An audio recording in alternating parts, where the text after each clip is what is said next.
ఓం అస్మద్గురుభ్యో నమః. శ్రీరంగ సింహగిరిదేశిక పాదసేవా ప్రాప్తాఖిల ద్రవిడ వేద రహస్య జాతం శ్రీ గౌతమాన్వయజం ఆశ్రిత భాగధేయం గోపాలదేశికమహం శరణం ప్రపద్యే. కౌశికాన్వయ సంజాతం వెంకటార్యతనోభవం వేదాంతాచార్య సత్శిష్యం ఉడయవర్లుమహం భజే. శ్రీమద్వెంకటరంగార్య శిష్యం సచ్చిష్య సేవధిం శ్రీలక్ష్మణార్య విబుధం సంశ్రయే దీవి దీప్తయే. ఓం అస్మద్గురుభ్యో నమః. జై శ్రీమన్నారాయణ. భాగవత గోష్ఠికి దాసోహాలు సమర్పిస్తూ నమ్మాళ్వార్లు అనుగ్రహించినటువంటి తిరువాయిమజి దివ్య ప్రబంధంలో 4వ 10లో 7వ తిరువాయిమజిలో మనం ఉన్నాము. ఇవాళ మనం ఫలశ్రుతి పాసురంలోకి ప్రవేశించాం. ఏ గ్రంథమైనా సరే చాలాసార్లు చెప్పుకున్నాం మనం. ఫలశ్రుతి అనేటువంటిది చాలా ప్రధానమైనటువంటిది.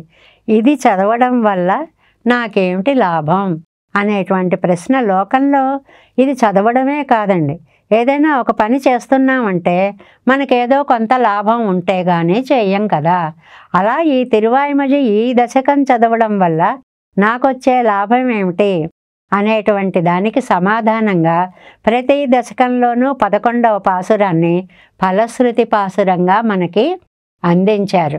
దాని యందు విశ్వాసం ఉండి దాన్ని నిరంతరం అభ్యాసం చేస్తూ మన జీవితాలతో సమన్వయించుకుంటూ భక్తి మార్గంలో గనక మనం నడిచాము అంటే మనకి పరమపదము అనేటువంటిది కైవసం అవుతుంది, తప్పనిసరిగా లభిస్తుంది అనేటువంటి అద్భుత ఫలశ్రుతులని ప్రతి దశకంలో చివర ఇచ్చుకుంటూ వచ్చి మరి ఇవాళ 4, 7, 11వ పాసురంలో ఫలశ్రుతిలో ఏం చెప్పారో మనం ఇప్పుడు చూద్దాం.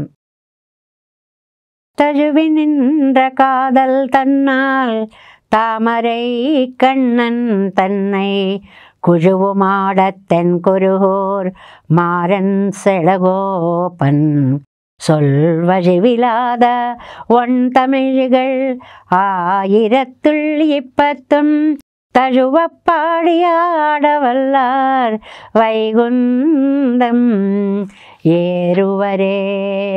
వైకుందం ఏరువరే. మనం ఇంత తపించి ఇంత చేస్తూ ఎక్కడికి వెళ్ళాలని ఈ ప్రయత్నం అంతా, ఏమి పొందాలని ఆశ, పరమాత్మ సన్నిధిని చేరాలి అనేటువంటిది జీవిత లక్ష్యంగా ఈ గమనం సాగాలి అనేటువంటిది. ఆ వైకుందాన్ని మనం పొందుతాము. తిరువాయిమజిని ఎవరైతే శ్రద్ధాసక్తులతో అభ్యాసము చేస్తారో పెరుమాళ్లతో నిత్య సంశ్లేషం అండి, అలా చూస్తూ ఆనందంగా గడిపేటువంటి పవిత్ర స్థలం పరమ పదానికి మనం వెళతాము. ఎవరు తీసుకెళ్తారండి? ఈ 10 పాసురాల పఠనము శ్రవణమే మన్ని పరమపదాన్ని చేరుస్తుంది అని అంటున్నారు ఆళ్వార్లు. ప్రతిపదార్థాన్ని ముందుగా చూద్దాం. తయువి నిన్న కాదల్. కాదల్ అంటే ప్రేమ అండి. మన దగ్గర చేరి దగ్గరగా ఉండేటువంటి ప్రేమ చేత తామరై కണ്ണన్ తన్నై పుండరీకాక్షుడి విషయమై కుழுవు మాడ తెన్ కురుహూర్ మారన్ సెడగోపన్సల్. చాలా అందంగా నిండి ఉన్న మేడలు, తిరుక్కురుహూరంతా మేడలతోటి భాగవతోత్తములతోటి చక్కగా నిండిపోయి ఉందన్నమాట. తెన్ కురుహూర్ అందమైన దక్షిణ దిశలో ఉన్నటువంటి తిరుక్కురుహూర్ అనేటువంటి దివ్య దేశము. ఆ దానికి స్వామి అయినటువంటి మారన్ సెడగోపన్ సంసారాన్ని జయించినటువంటి నమ్మాళ్వార్లు. ప్రతి ఫలశ్రుతిలో ఆయన యొక్క దివ్య నామాన్ని మనం అనుసంధానం చేసుకుంటాం. మారన్ సెడగోపన్. మారన్ అన్నారు, సెడగోపన్ అన్నారు. 2 పేర్లు ఎందుకు చెప్పారండి? మారన్ అంటే సంసారాన్ని జయించినటువంటి మృత్యుంజయుడైనటువంటి వాడు అనేటువంటి మాట. సెడగోపన్ అంటే అవతరించినప్పుడు శఠ అనే వాయువు కప్పుతుందే, అది దగ్గరికి రానియకుండా హుంకరించి కోపించి శఠ కోపుడు అనేటువంటి పేరు తెచ్చుకున్నటువంటి సొల్వయువిలాద నమ్మాళ్వార్లు చెప్పినటువంటి భగవద్గుణాల్లో ఒక్కటి విడవకుండా ప్రతిపాదించే చాలా అందమైనటువంటి సులభంగా ఉండేటువంటి తమిళ్గళ్ ద్రవిడ భాషలో రచించారండి నమ్మాళ్వారు. ఎంత అందమైనటువంటి భాష అని చెప్తున్నారు. ఆయిరత్తుళ్ళివైపత్తు మొత్తం 1102 పాసురాలలో ఈ 10 పాసురాలు తరువప్పాడి మనస్సులో ధరించేలా గానం చేయాలి. చాలా జాగ్రత్తగా చెప్పారండి ఫలశ్రుతి. నేను చదివేశానండి, నాకెందుకు మోక్షం రాదండి అని అడగడానికి లేదు. నువ్వు మనస్ఫూర్తిగా చదివావా, మనస్సుని అందులో లగ్నం చేసి చదివావా, పైకి చదివావా? రాలేదు అంటే మనస్ఫూర్తిగా చదవలేదు అని అర్థం అన్నమాట. అదో చమత్కారం అన్నమాట. ఆడవల్లారు పాడాలి, ఆడాలి, నాట్యం కూడా చేయాలి. అరయ్యర్లంతా కూడా పాడి నాట్యాలు చేస్తూ ఉంటారు చూడండి. ఎన్ని అర్థాలో వాళ్ళు చక్కగా అరయ్యర్ గానం శ్రీరంగం వెళ్ళిన మీరందరూ కూడా చూసే ఉంటారు. ఆ పాసురానికి తగ్గట్లుగా అభినయాలు చేస్తూ ఉంటారు. మనకి చాలా చోట్ల ఈ అభినయాలలో వాళ్ళు మామూలుగా అర్థం ప్రకారం చేసుకుంటూ వెళ్ళిపోతుంటే అవి కాదు స్వామి, ఇలా చూపించాలి, ఇలా చూపించాలి అని భగవద్ రామానుజులు ఆ నాట్యాన్ని కూడా ఎలా చేసి చూపించాలో భంగిమను కూడా చెప్పారు అంటారు. మనకి 5లో వస్తుందండి మాసరి సోదిలో. ఏమిటంటే, నేను నీ వలలో చిక్కాను అని ఒక పాసురం వస్తుందండి. వలలో అన్నప్పుడు వలలాగా ఇలా ఇలా చూపించేస్తున్నారటండి, ఒక వల బంధించే వల అని. అప్పుడు ఎమ్మెరుమానారు భగవద్ రామానుజులు అలా ఉండి ఇలా ఇలా కాదు, ఇలా ఇలా కళ్ళు అనేటువంటి వలలో పడ్డాను అని, దాని అర్థం అంతరార్థం అది అని చెప్పారని. అలాగే ఎంబారు కూడా ఒకసారి చెప్పారని. వీళ్ళు ముందు చేసే పద్ధతి మార్చి ఇప్పుడు కొత్తగా చేస్తున్నారే, మా ఎంబారు కానీ వచ్చారా అని రామానుజులు వెనక్కి చూశారని ఆ భగవద్విషయ వ్యాఖ్యానాల్లో మనం చదువుతామే. అలాగా అందమైనటువంటి పాసురాల్ని ఆడవల్లారు చక్కగా అభినయము చేసేటువంటిది అరయ్యర్ గానం. అసలు ఆ రాపత్తు పగలపత్తు, ఆ శ్రీరంగం, ఆ మండపం, ఆ విశేషం, నాట్యాలు, వాళ్ళ వేషధారణ, కిరీటాలు ఎంత బాగుంటాయండి అవి. వైగుందం ఏరువర్ అలాగా ఆడి పాడినటువంటి వాళ్ళు, పాడుతూ ఆడినటువంటి వాళ్ళు మోక్షాన్ని పొందుతారు అనేటువంటిది ఎవరు చెప్పారండి? అతి సుందరమైన కురుకాపురి తిరుక్కురుహూరు పట్టణం ఎంతో అందంగా ఉంటుంది అంటారు. దానికి నాదులు ఎవరండి? మన నమ్మాళ్వారు, మన యొక్క ఆళ్వార్లు అనమాట. ఈ 10 పాసురాలు వారు చెప్పిన ఈ 10 పాసురాలు గనక మనం చక్కగా మనసారా సేవిస్తే మనకి మోక్షం తథ్యం అంటున్నారు. ఇందులో దీని వ్యాఖ్యానాన్ని 259వ పేజీ 7 వ్యాఖ్యానంలో నిగమత్తిల్ చివరిగా, ఈ చివరిగా అనేది ప్రతి 11వ పాసురానికి వాడేటువంటి పదం. ఈ తిరువాయములు కత్తారు ఈ 10 పాసురాలు చక్కగా మనసారా భక్తితో చదివారు అంటే ఎంబెరుమానోడే పెరుమాళ్లతో కలిసి నిత్య సంశ్లేషం పండలాన్ తిరునాట్టిలే సెల్లపెరువర్ ఎంగిరారు తిరునాట్టిలే పరమపదంకి పెడతారండి. అక్కడ స్వామి యొక్క నిత్య సంశ్లేష, ఇంకా ఆయన వీళ్ళు కూర్చోవడం అలా చూస్తూ ఉండడమే. అక్కడ అసలు రెండో పని అనేదే ఉండదు. అలాంటి పవిత్ర స్థలానికి వీళ్ళు వెళతారు. తజవినింద్ర కాదల్ తన్నాల్ అంటే ప్రేమతో భక్తితో కౌగిలించుకొని నాన్ విడివేనన్నాலும் విడవండాదపడియాయి, నేను వదిలేద్దాం అనుకుంటా కానీ ఈ భక్తి నన్ను వదిలిపెట్టనివ్వడం లేదు, నీ దగ్గరే నిన్నే సేవించుకుంటూ ఉండాలి అని మనసుకు అనిపించేలా చేస్తోంది ఈ ప్రేమ. ఉడన్ వందియాన అతి మాత్రమాన కాదలాలే అంటే కూడా ఉండేటువంటి అతి మాత్రమాన కాదలు, అద్భుతమైనటువంటి ప్రేమ, కాస్తా కోస్తా కాదండి. అతి మాత్రము అంటే అతి ప్రీతి అన్నమాట. అలాంటి ప్రేమ చేత தாமர கண்ணன் தன்னை இக்காதலுக்கு కృషి పండిన నేత్రభూతరై చొల్లిగిరార్. ఈ ప్రేమకి ప్రయత్నం చేస్తున్నటువంటి నేత్రభూతరై చొల్లిగిరార్ అన్నారండి. ఇది ఒక అందమైన పదం వ్యాఖ్యానంలో.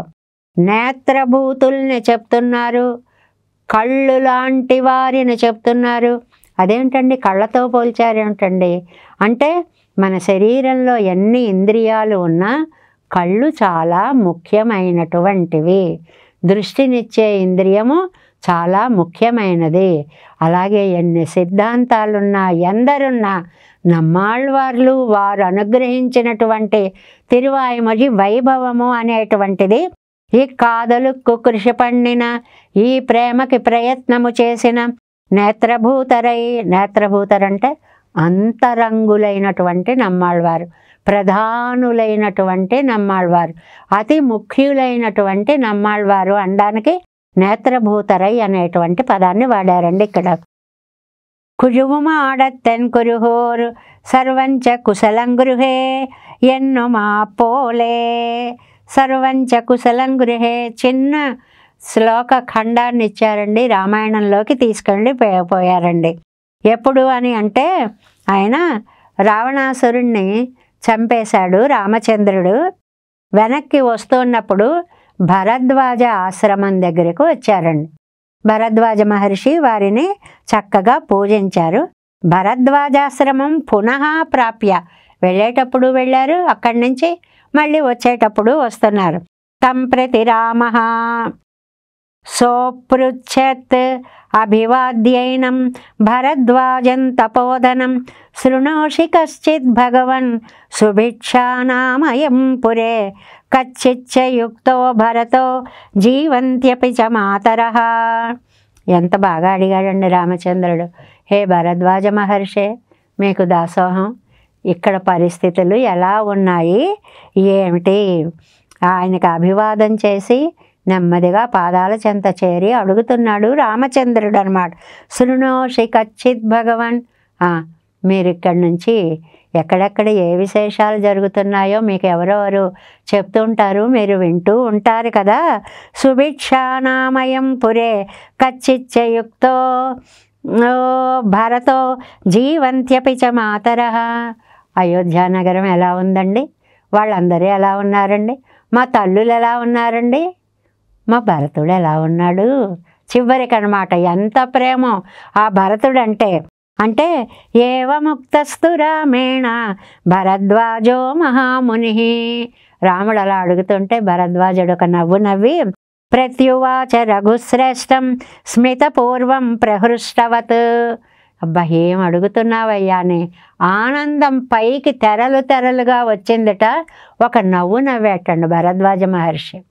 అలా నాయన, నీ గొప్పతనాన్ని నువ్వు నిలబెట్టుకొని అడుగుతున్నావు, నీ కటాక్షం వల్ల అందరూ బాగున్నారు అని చెప్పబోతున్నాడు. పంకదిగ్ధస్తు జటిల భరతస్వాం ప్రతీక్షతే. ఏం చెప్పమంటావయ్యా? మీ తమ్ముడున్నాడే, అయోధ్యకు వెళ్ళి హాయిగా సుఖంగా బతకలేదయ్యా. నందిగ్రామం అని సరయూ నదీ తీరంలో ఒక పల్లెటూరికి చేరాడు. అక్కడ ఒక ఆశ్రమం కట్టుకున్నాడు. ఆ ఆశ్రమంలో ఉండి కవిగారు కవిరత్న గుదిమెళ్ళ రామానుజాచార్యుల వారు అందమైన పద్యాలు రాస్తారండి. వీడే అటంచు పొద్దున్న లేచి స్నానంకి వెడతాడనుకోండి, ఇదిగో రాముణ్ణి అడవులకి పంపినవాడు వీడే అని వేలెత్తి చూపుదురని, అలాగ తనకేసి చూపిస్తారని. పాపం ఆయన ఎప్పుడు వెళ్ళి స్నానం చేస్తాడో తెలుసా?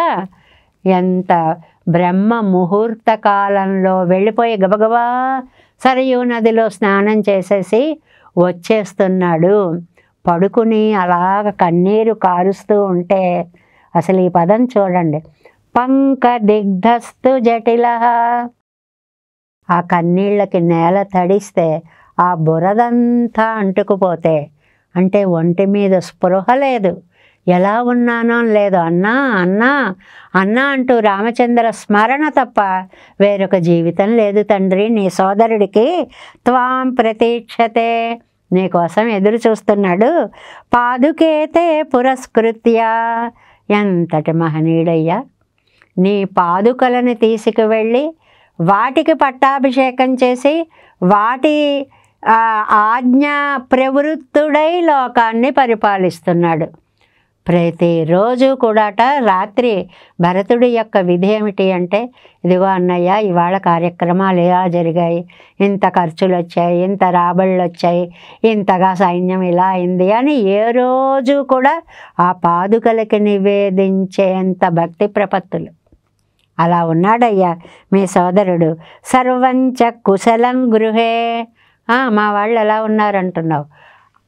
అందరూ నువ్వు వస్తావని ఆనందంతో బ్రతుకుతున్న భరతుణ్ణి చూసి అందరూ ఆనందంగానే ఉన్నారు. వాడు ఏమైపోతాడో అని బెంగ పెట్టుకున్నారు. కానీ ఆయన నీకు మాట ఇచ్చావు కదా, నువ్వు 14 ఏళ్ళు అయిపోగానే వచ్చేస్తాను అని అన్నమాట ప్రకారం నువ్వు వస్తావని కళ్ళల్లో ఒత్తులేసుకుని చూస్తున్నాడయ్యా భరతుడు నీకోసం. ఆయన అలా ఎదురు చూస్తుంటే ఆయన చూసి అమ్మయ్య వీడు కులాసాగా ఉన్నాడని మిగిలిన వాళ్ళందరూ బాగానే ఉన్నారు అనేటువంటి ఇంత విషయాన్ని ఇక్కడ ఒక చిన్న మాటతోటి చెప్పారనమాట. ఏమని? ఎన్ను సర్వంచ కుశలం గృహే ఎన్ను మాప్పోలే ఆళ్వార్కు ఆర్తిమిగ మిగ మిగ సర్వేశ్వరన్ వరవు తప్పాదు ఎన్రు. ఆ భరతుడి పరిస్థితి ఎలా ఉందో నమ్మాళ్వారి పరిస్థితి కూడా ఇక్కడ అలాగే ఉంది. ఎక్కడ? ఆళ్వారు తిరునగరి కుడి నెరుంగి కుడిరెందు తేరిన పడి. ఆ తిరునగరి ఊరంతా కూడా నువ్వు వస్తావని ఆళ్వార్ల ఆనందం చూడాలని ఎదురు చూస్తోంది. ఎంత చక్కటి వ్యాఖ్యానమో చూడండి. నమ్మాళ్వార్లు పెరుమాళ్ళ కోసం ఎదురు చూస్తున్నారు. దాన్ని భరతుడు రాముడి కోసం ఎదురు చూడడంతో సమన్వయించి చివరిగా జీవుడు పరమాత్మ కోసం ఎదురు చూడడం అనే దానితో కలపడము అన్నమాట. మారన్ అంటే మా భగవంతుడు అంటే ఇష్టపడని వాళ్ళకి యముడు లాంటివాడు, శత్రువు లాంటివాడు అనమాట. అంటే అందరూ భగవంతుణ్ణి అంగీకరించి తీరవలసినదే. సంసారத்தை మాత్తినవర్. ఇంకో మంచి అర్థం, సంసారాన్ని పోగొట్టిన యముడిన, ఈ సంసారాన్ని పోగొట్టేటువంటి వాడు. సెడగోపన్ భగవద్విముఖరుక్కు శత్రు. శఠ అనే వాయువుని కోపించినవాడు. ఎందుకండి? భగవద్విముఖరుక్కు. ఈ శఠ ఏం చేస్తుంది? పుట్టగానేమన్నీ భగవంతుడికి దూరం చేసేస్తుంది, జ్ఞానం లేకుండా చేసేస్తుంది. దానికి శత్రువు. ఇక్కడ నమ్మాళ్వార్లు అనడానికి ప్రతి చోట ఒక్కొక్క పదమే వేస్తారు. ఇక్కడ మారన్ సడగోపన్, యముడు లాంటివాడు, సంసారం పాలిటి యముడు లాంటివాడు. శఠగోపన్, శఠ అనే వాయువుని గెలిచినటువంటి వారు అయినటువంటి ఆళ్వార్లు. సొల్వజువిలాద பகவத்விஸ்லேஷத்தாலே கூப்பிடுகிற என் நன்மையில் ஒன்றும் తప్పాదపడి. భగవద్ విశ్లేషంతో బాధపడుతూ ఎలాగ ఆక్రోశించారో కొంచెం కూడా వదిలిపెట్టకుండా యాయ్ సుబోధకుమాయ్, అందరికీ తెలిసేలాగా సర్వాధికారము మాంబడి. అందరికీ అంటే ఈ చదవడానికి వీళ్ళు వాళ్ళు అనే నియమాలు ఏం లేవండి. ఆర్తి గల ప్రతి వ్యక్తి చదవచ్చు తిరువాయుమొழிని. చాలా చక్కటి సమాధానం దొరుకుతుంది ఇక్కడ. సొన్న ఆయిరత్తుల్ ఇప్పెత్తుం అంతా చెప్పారు. సొన్న ఆయిరత్తుల్ ఇప్పత్తుం, ఈ 10లో అంటే ప్రత్యేకంగా చెప్పినటువంటి ఈ 10లో தழுவப்பாடியாட வல்லார் ఆళ్వార్ భావవృత్తి ఒరువరుక్కం పిరక్క మాటాదిరే. ఈయనకి ఉన్న దాంట్లో సహస్రాంశమైనా ఇంకెవరికీ లేదండి. అంత ఆర్తి నమ్మాళ్వార్లకి చెప్పలేనంత ఆస్తి అన్నమాట, ఆర్తి అన్నమాట. ఆళ్వార్ భావవృత్తి ఒరువరుక్కం పిరక్క మాటాదిరే అదిలే సిరి తనయ్య నిన్నాగిలం. ఇత్తై అభ్యసిక్క వల్లవర్. ఆయనకు ఉన్న దాంట్లో సిరి తనయ్య నిన్రాగులం, ఏ కొంచెం సహస్రాంశం 1000వ వంతు ఉండి మనం చదివినా చాలు. మనం ఎలాగూ నమ్మాళ్ళవార్లకు ఉన్నంత భక్తి మనకు ఉండదండి. మనం నమ్మాళ్ళవార్లం అయితే అంత భక్తి ఉంటుంది. మనకు అసలు ఆ విషయమే తెలియనప్పుడు మన భక్తి మనది అంతే. అందులో 1000వ వంతు ఉన్నా సరే ఇత్తై అభ్యసిక్క వల్లవారు దీనిని గనక చదివారంటే కళాయ్ పారవశ్యత్తాలే వికృతరాయాడవల్లారు కళ్ళే. ఎలాగ చేయాలట? ముందు పాట మొదలు పెడతారండి. ఆ పాటలో పారవశ్యం వచ్చేసి నెమ్మదిగా చేతులు కదుపుతూ లేస్తూ అలా ఇలా అంటూ నాట్యంలోకి దిగిపోతారు అన్నమాట. వైకుందమేరువరే కాణాసై పట్టు కూపిడిగర సంసారత్తై కజిత్. బాబోయ్, ఎలాంటి సంసారం అండి! ఎప్పుడు దీంట్లోంచి వెళ్ళిపోయి పరమపదము చేరతానా అనేటువంటిది ఆర్తి కలిగించేటువంటి సంసారం అన్నమాట. ఇది దీనిలో ఉన్నంతకాలం కాదు, ఇక్కడ ఉండి దాన్ని ఎప్పుడు చూస్తామా అనేంటి ఆశని కలిగించే సంసారాన్ని పోగొట్టుకుని నిత్యానుభవం పన్నలాం నిత్య అనుభవాన్ని పొందుతారు. నిత్య విభూతి లేపుగా పెరువారు, నిత్య విభూతి చేరతారు. ఈ విభూతి అంటే స్వామి యొక్క సంపద అండి. 2 లోకాలుగా చేశాడు ఆయన. లీలా విభూతి అంటే ఏదో ఆట ఆడినట్లుగా అలా ఈ లోకాలన్నిటినీ కూడా సృష్టించేస్తాడు, లీల కోసం చేస్తాడు. లోకవత్తు లీలా కైవల్యం అంటారు కదండి. కాబట్టి దీన్ని లీలా విభూతి అంటాం మనం ఉండేదాన్ని. నిత్య విభూతి అంటే ఇక్కడ దేహాన్ని వదిలిపెట్టి స్వామి సన్నిధిని చేరేదాన్ని నిత్య విభూతి అంటాం అన్నమాట. నిత్య విభూతి లేపుగా పెరువరు కుజవు మాడం. అభ్యసించినటువంటి ఫలితాన్ని ఇంత అందంగా మనకు అనుగ్రహిస్తున్నారు. నెరంగిన మాడం తెన్కురుహూర్ అతయేవ అజగయ తిరునగరి. ఇందులో పనిలో పని తిరునగరి ఎంత అందంగా ఉంటుంది అనేటువంటి మాటను కూడా చెప్పేశారనమాట. తిరునగరి ఎంత అందంగా ఉంటుంది అండి. అందులో ఇలాంటి భక్తులందరితోటి కూడా అద్భుతంగా ఉండేటువంటి తిరునగరి, దివ్య ప్రబంధాలన్నీ చక్కగా లోకానికి అందించినటువంటి తిరునగరి, అందమైనటువంటి మాడలు మేడలు కలిగినటువంటి తిరునగరి, అందమైనటువంటి ఉద్యానవనములు కలిగినటువంటి తిరునగరి అని అటు 4 విశేషాలని చెప్పారు. ఆళ్వారు ఎంత గొప్పవారు, అవతరించినటువంటి తిరునగరి ఎంత గొప్పది, అది ఆయన అందించిన తిరువాయిమొഴി ఎంత గొప్పది, దాన్ని చదువుకునేటువంటి వారు నేర్చుకునేటువంటి భాగవతోత్తములు ఎంత గొప్పవారు అనేటువంటి దాన్ని ఇలాంటి వారందరూ కూడా వెంటనే పెరుమాళ్ళ సన్నిధికి చేరతారు. అంటే కొన్నాళ్ళు భయం వేసి చాలామందికి అమ్మో ఇది చదివితే ఏమైపోతామో అని చదివేవారు కాదుటండి. తర్వాత అర్థం లేదు, మీరు తెలుసుకోలేదు, ఇది చదువుకున్నవారు దేహాంతమందు అని మరణమాక్కి అని 2 పదాలను మార్చారు అంటారండి. అలాంటి వాళ్ళు ఈ శరీరం పోయిన తరువాత మరుజన్మ అనేటువంటిది లేకుండా మోక్షాన్ని పొందుతారు అనే విషయాన్ని ఈ పాసురంలో ఫలశ్రుతిగా మనకు అందించారు. 4వ పది 7వ తిరువాయిమొഴി 11వ పాసురం. தழுவி நின்ற காதல் தன்னால் தாமரை கண்ணன் தன்னை குழுவுமாடா தென்குருகோர் மாறன் சடகோபன் சொல்வழுவிலாத ஒன்தமிழ்கள் 1020 தழுவப்பாடியாடவல்லார் வைகுந்தம் ஏறுவரே. நம்மாழ்வார் திவ்ய திருவடிகளே சரணம். எம்பெருமானார் திவ்ய திருவடிகளே சரணம். ஜீயர் திவ்ய திருவடிகளே சரணம். ஓம் அஸ்மத்குருभ्यो நமः. ஜெய் ஸ்ரீமன்னாராயண்.